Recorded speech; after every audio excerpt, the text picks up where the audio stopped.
Housewife के पति का ऑफिस कलीग के साथ चक्कर। आदित्य और नम्रता की शादी को 5 साल हो चुके थे।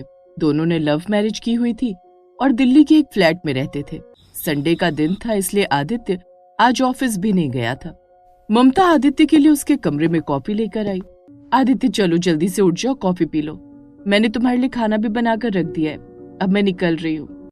ये सुनते ही आदित्य खुश होकर बैठ गया और बोला, कहाँ निकल रही हो नम्रता? मुझे पता ही था आप भूल गए होंगे। अरे मैंने कल बताया था ना कि मैं अपने मायके जा रही हूँ। आज आपकी छुट्टी है, आराम कीजिए, रात तक मैं वापस आ जाऊंगी। नम्रता, तुम एक दिन के लिए भी जाती हो ना, मुझे अच्छा नहीं लगता यहाँ पर। You know how much I love you. I know Aditya, पर मुझे जाना ही होगा। एक बहुत जरूरी काम है, मेरी बहन ने मुझे बुलाया है। अच्छा ठीक है, जाओ। तुम मेरी फिक्र मत करो, लेकिन रात तक पक्का आ जाओगी या कल आओगी? नहीं, मैं रात को ही आ जाऊंगी। अभी मैं निकलती हूँ, बार बार शीतल का मैसेज आ रहा है। बाय बाय नम्रता। इतना बोलकर नम्रता वहाँ से निकल गई। इधर आदित्य ने कॉफी पी। उसके बाद उसने नेहा को फोन कर दिया। अरे सुनो नेहा डार्लिंग, तुम जल्दी से मेरे फ्लैट पर आ जाओ, मेरी बीवी मायके गई हुई है। वाह आदित्य, तुम कोई भी मौका नहीं छोड़ते हो। मैं अभी आती हूँ। थोड़ी देर बाद नेहा नाम की एक लड़की आदित्य के फ्लैट में आई और दोनों इसके बाद एक दूसरे को हक करने लगे। आदित्य, संडे वाले दिन मैं तुम्हें बहुत मिस करती हूँ। ऑफिस में तो हम हर रोज मिलते ही रहते हैं, यहाँ बुलाकर बहुत अच्छा किया तुमने। हाँ नेहा, आज का पूरा दिन हम लोग इसी कमरे में एक साथ स्पेंड करेंगे। आज हमें डिस्टर्ब करने वाला कोई नहीं होगा। तो इस तरह वो दोनों रोमांस करने लगे। वहीं दूसरी तरफ आदित्य की बीवी नम्रता अभी आधी दूर तक ही पहुंची थी कि तभी उसे याद आया, ओह माय गॉड, मैंने शीतल के लिए जो गिफ्ट लिया था वो तो घर पर ही छूट गया। अरे भैया जरा वापस ले लो। ठीक है मैडम। नम्रता ऑटो वापस लेकर अपने फ्लैट पर पहुंच गई। जैसे वो घर के अंदर गई, उसे कमरे के अंदर से अपने पति और नेहा की आवाज सुनाई दी। वो बाहर से ही झांक कर उन्हें देखने लगी। आदित्य, तुम बहुत स्वीट हो। जब मैंने पहले दिन ऑफिस ज्वाइन किया था तब मुझे बहुत बोरिंग लग रहा था, लेकिन जब से तुम मेरी जिंदगी में आए हो मुझे ऑफिस में मजा आने लगा। मेरा भी कुछ यही हाल है नेहा, ऐसा लगता है हमेशा तुम्हें ऐसी बाहों में भरे रहूं। उन दोनों को इस तरह देखकर नम्रता के पैरों तले जमीन खिसक गई। उसकी आंखों से आंसू छलक पड़े। वो मन ही मन सोचने लगी, ये क्या हो रहा है? मैंने तो कभी सपने में भी नहीं सोचा था कि आदित्य मेरे साथ ऐसा करेगा। अभी मुझे यहाँ से निकलना होगा। नम्रता रोते हुए सीधा अपनी बहन के पास पहुंची और उसे अपने पति के बारे में सारी बात बता दी। दीदी, आप पागल हो क्या? अगर मैं वहां होती तो उन दोनों को रंगे हाथ पकड़ लेती। उससे क्या होता शीतल, आदित्य तो मेरे हाथ से निकल ही चुका है। अगर मैं बीच में बहस करती तो वो मुझसे यही कहता कि मुझे तलाक दे दो, मैं अब तुमसे प्यार नहीं करता। मेरी तो जिंदगी बर्बाद हो गई शीतल, समझ में नहीं आता क्या करूं। मैंने भी जीजू के बारे में ऐसा नहीं सोचा था। आप दोनों 5 साल तक रिलेशनशिप में रहे, उसके बाद शादी कर ली। शादी के भी 5 साल हो चुके हैं। पहले तो जीजू मुझे देवता लगते थे बिल्कुल, पर इतना घिनौना काम किया उन्होंने। दिन भर नम्रता अपनी बहन के साथ बैठकर रोती ही रही। फिर उसने कहा, ठीक है शीतल, अभी मैं चलती हूँ, देखती हूँ आगे क्या होता है मेरी जिंदगी में। एक बार फिर से ऑटो पकड़कर नम्रता अपने फ्लैट के नीचे पहुंच गई। तभी उसने देखा वही लड़की नेहा फ्लैट के बाहर निकल रही थी। इस लड़की का पीछा करती हूँ, एक बार घर पता चल जाए तो सारी बात इससे ही कर लूंगी। नेहा ऑटो पकड़कर वहां से निकल गई। उसके बाद नम्रता भी ऑटो से उसका पीछा करने लगी। पीछा करते करते आखिर उसने नेहा का घर पता ही कर लिया। तो ये घर है इस चुड़ैल का। पहले अपने घर जाती हूँ, इससे तो बाद में निपटूंगी। नम्रता अपने आंसुओं को छुपाते हुए किसी तरह अपने घर पहुंची। घर पहुंचते ही आदित्य ने उसे गले लगा लिया। क्या नम्रता, इतनी देर कर दी आने में? तुम्हें बताया ना मैं तुम्हारे बिना नहीं रह पाता हूँ। नम्रता बस उसकी बातें सुन रही थी, कुछ बोल नहीं रही थी। क्या हुआ नम्रता, कुछ टेंशन में लग रही हो? पहले तुम जब भी बाहर से आती थी मुझे गले लगाकर आई लव यू बोलती थी, आज क्या हुआ? कुछ नहीं आदित्य, मैं थोड़ी थकी हुई हूँ, जाकर खाना बना लेती हूँ, खा पी कर सो जाते हैं। नम्रता वहां से चली गई और खाना बनाने लगी। जब वो खाना बनाकर बाहर हॉल में लाई तो उसकी नजर दीवारों पर गई। आदित्य, यहाँ हम दोनों की शादी की फोटोग्राफ्स लगी हुई थी, कहाँ चली गई? अरे एक्चुअली वो काम वाली साफ सफाई करने आई थी तो उसने कहीं रख दी होगी, मैं भी लगा देता हूँ। रहने दीजिए, पहले खाना खा लीजिए, उसके बाद जो करना है कीजिएगा। वो दोनों खाना खाने लगे। खाना खाने के बाद, आदित्य मैं जा रही हूँ सोने, बहुत थक गई हूँ, आपका अगर मन हो तो हमारी तस्वीरें दीवारों पर लगा दीजिए। इतना बोलकर नम्रता सीधा अपने कमरे में चली गई। आदित्य को उसका बिहेवियर कुछ ठीक नहीं लगा। इसको आज क्या हो गया? लगता है सच में थक गई होगी। मैं जल्दी से तस्वीरें लगा देता हूँ, वैसे भी मेरी बीवी बहुत भोली है, उसे मुझ पर बिल्कुल भी शक नहीं होगा। आदित्य दीवारों पर तस्वीरें लगाने लगा। वहीं दूसरी तरफ नम्रता अपने कमरे में मन ही मन सोचने लगी, आदित्य ने उस लड़की के आने से पहले हमारी सारी तस्वीरें हटा दी होंगी। इसका मतलब आदित्य उस लड़की की नजर में अभी कुंवारा है। कल मुझे उस लड़की से जाकर बात करनी होगी। आदित्य शादीशुदा है ये जानकर वो लड़की आदित्य को खुद ही छोड़ देगी। अगले दिन ऑफिस की छुट्टी के बाद नम्रता सीधा उस लड़की नेहा के घर पहुंच गई। कौन है आप? क्या मैं आपको जानती हूँ? आपको मेरा घर कैसे पता चला? तुम्हारा आदित्य नाम के लड़के के साथ अफेयर चल रहा है ना, जो तुम्हारे ही ऑफिस में काम करता है और तुमसे 10 साल बड़ा है। हाँ, तो इसमें प्रॉब्लम क्या है? तुम कोई गवर्नर हो क्या? मैं उसकी बीवी हूँ नम्रता। उसने तुम्हें मेरे बारे में बताया नहीं? नहीं तो ऑफिस में तो सब उसे कुंवारा ही समझते हैं। ऑफिस में किसी को भी नहीं पता कि वो शादीशुदा है। खैर बताओ, मैं तुम्हारी क्या हेल्प कर सकती हूँ? तुम मेरे पति को छोड़ दो। देखो, मैं उसके साथ कोई सीरियस नहीं हूँ। मुझे मैच्योर आदमी पसंद है, इसलिए मैंने आदित्य के साथ अफेयर कर लिया।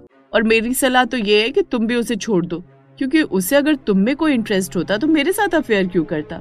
तुझे तो मैं देख लूंगी चुड़ैल। अब जाकर आदित्य से बात करती हूँ, आखिर उन्होंने मेरे साथ ऐसा क्यों किया। देखो, वो शादीशुदा है, मुझे इस बात से कोई प्रॉब्लम नहीं, क्योंकि मुझे उसके साथ शादी तो करनी नहीं। और यहाँ मेरे सामने बहस मत करो। जो करना है जाकर अपने पति से कहो। चलो निकलो यहाँ से। नम्रता बेचारी रोती हुई घर पहुंची और अपने पति से बोली, तुमने मेरे साथ ऐसा क्यों किया आदित्य? हम दोनों तो एक दूसरे से बहुत प्यार करते थे ना, लव मैरिज भी की थी। अब कहाँ गया तुम्हारा प्यार? ये तुम क्या कह रही हो नम्रता? तुम होश में तो? होश तो अब आया है मुझे तुम्हारे बारे में सब पता चल चुका है। तुम्हारे ऑफिस की कलीग नेहा नाम की लड़की के साथ अफेयर चल रहा है और तुमने अपने ऑफिस में सबको बता रखा है कि तुम कुंवारे हो। ये सुनकर आदित्य डर गया। नम्रता, मुझे माफ कर दो। अब तुम्हें सब कुछ पता चली गया है तो छुपाने से भी कोई फायदा नहीं। पता नहीं कैसे मुझे नेहा से प्यार हो गया। ये सुनने से पहले भगवान ने मुझे अपने पास क्यों नहीं बुला लिया? मैं तुम पर कितना विश्वास करती थी और तुमने मुझे धोखा दिया। देखो नम्रता, मैंने तुम्हें कोई धोखा नहीं दिया। मेरे भी इमोशंस हैं, उसकी तरफ चले गए तो उसमें मैं क्या कर सकता हूँ? ठीक है, अब तुम्हें जो सही लगता है वो करो। मैं तो तुमसे जैसे पहले प्यार करती थी अब भी करती हूँ। तुम्हारी खुशी के लिए मैं ये भी कर जाऊंगी। इतना बोलकर नम्रता अपने कमरे में गई और रोते हुए सो गई। अगली सुबह आदित्य एक वकील को लेकर आ गया। नम्रता, ये तलाक के कागज हैं, इन पर तुम साइन कर दो। सारी सच्चाई जानने के बाद अब तुम भी मेरे साथ रह नहीं पाओगी, लेकिन मैं तुम्हें हर तरीके से ख्याल रखूंगा। मैं तुम्हें एक फ्लैट दे रहा हूँ और हर महीने तुम्हें पैसे भी देता रहूंगा। ठीक है आदित्य, ये सब जानने के बाद अब मैं भी तुम्हारे साथ रहकर क्या करूंगी? मैं अकेले अपनी पूरी जिंदगी बिता लूंगी। इस तरह आदित्य ने नम्रता को तलाक दे दिया। नम्रता अब दूसरे फ्लैट में अकेले रहने लगी।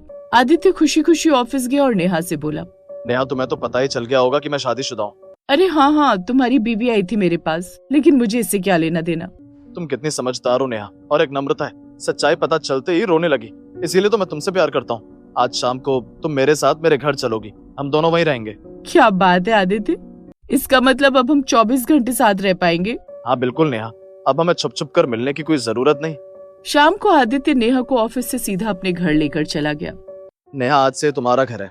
अब हम दोनों के अलावा यहाँ और कोई नहीं रहेगा। आदित्य, मुझे तो बहुत जोरों की भूख लगी है, जल्दी से खाना ऑर्डर कर दो।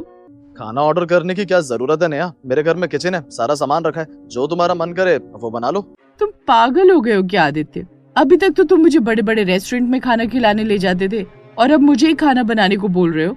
मैं तुम्हारी बीवी नहीं हूँ, समझे? हमारा सिर्फ अफेयर चल रहा है। अरे ये क्या बोल रही हो तुम नेहा? मैंने नम्रता को तलाक दे दिया है, जल्दी तुमसे भी शादी कर लूंगा। देखो, जो भी हो, अभी मैं तुम्हारी बीवी नहीं हूँ। जल्दी से खाना ऑर्डर कर दो, वैसे भी मैं बहुत थक चुकी हूँ। अच्छा ठीक है, आज के लिए मैं खाना ऑर्डर कर देता हूँ, बाकी बाद में देखा जाएगा। आदित्य ने खाना ऑर्डर कर दिया। थोड़ी देर बाद खाना आ भी गया। दोनों एक साथ बैठकर खाना खाने लगे। चलो आदित्य, जल्दी जल्दी खाना खा लो, फिर रोमांस करते हैं। आज बिना किसी के डर के रोमांस करेंगे। यू आर राइट नेहा, मैं भी बहुत एक्साइटेड हूँ। इस तरह जल्दी जल्दी खाना खाकर दोनों कमरे में चले गए। अगली सुबह जब आदित्य की नींद खुली तो देखा नेहा अभी तक सो रही थी। अरे नेहा, तुम अभी तक सो रही हो? ऑफिस नहीं चलना क्या? जाओ जल्दी से कॉफी तो बना लो। आदित्य, तुम अपनी बीवी की तरह मुझ पर हुक्म नहीं चला सकते, समझे? तुम खुद कॉफी बना लो, बिना कॉफी के मैं बिस्तर से नहीं उठती। अब आदित्य को यह सुनकर झटका लगा। वो मन ही मन सोचने लगा, नम्रता तो मेरी नींद खुलने से पहले मेरे लिए कॉफी ले आती थी, चलो मैं ही बना लेता हूँ। लेकिन जैसा आदित्य सोच रहा था वैसा कुछ हुआ नहीं। हर रोज उसे खाना बाहर से ही मंगाना पड़ता था, कॉफी भी उसे खुद ही बनानी पड़ती थी। फिर एक रात ऑफिस से आने के बाद नेहा ने कहा, आदित्य, मैं जरा अपने एक बचपन के दोस्त के साथ क्लब जा रही हूँ। विकी को तो तुम जानते ही हो, मेरा बेस्ट फ्रेंड है वो। नेहा, तुम्हें क्लब चलना है तो मेरे साथ चलो, उसके साथ जाने की क्या जरूरत है? अच्छा, तो अब तुम मेरी लाइफ में भी इंटरफेयर करने लगे हो? इतना हक तुम्हें किसने दिया? ये तुम कैसी बातें कर रही हो नेहा? मैंने तुम्हारे लिए नम्रता को छोड़ दिया और तुम मेरी एक बात नहीं सुनती।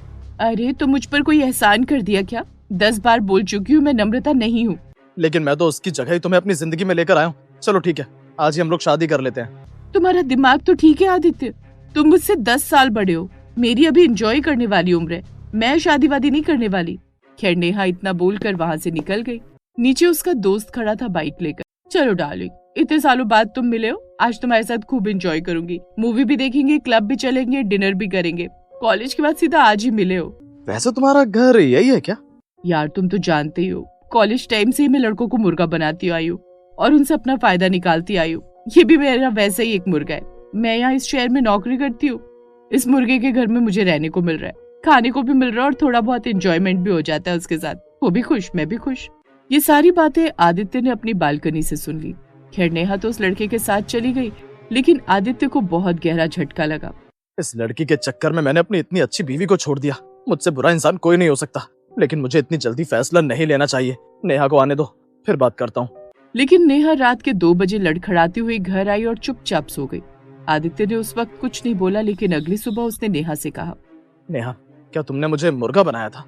तो तुम कौन सा दूध के धुले हो आदित्य? तुम अपनी बीवी से बोर हो गए थे, इसलिए मुझ जैसी जवान हसीन लड़की के पीछे फिदा हो गए। तुम अपना फायदा उठा रहे थे, मैं अपना फायदा उठा रही थी, इसमें गलत क्या है? इसका मतलब तुम मेरे साथ सिर्फ टाइम पास कर रही थी, शादी नहीं करोगी मुझसे? पागल हो गए हो क्या?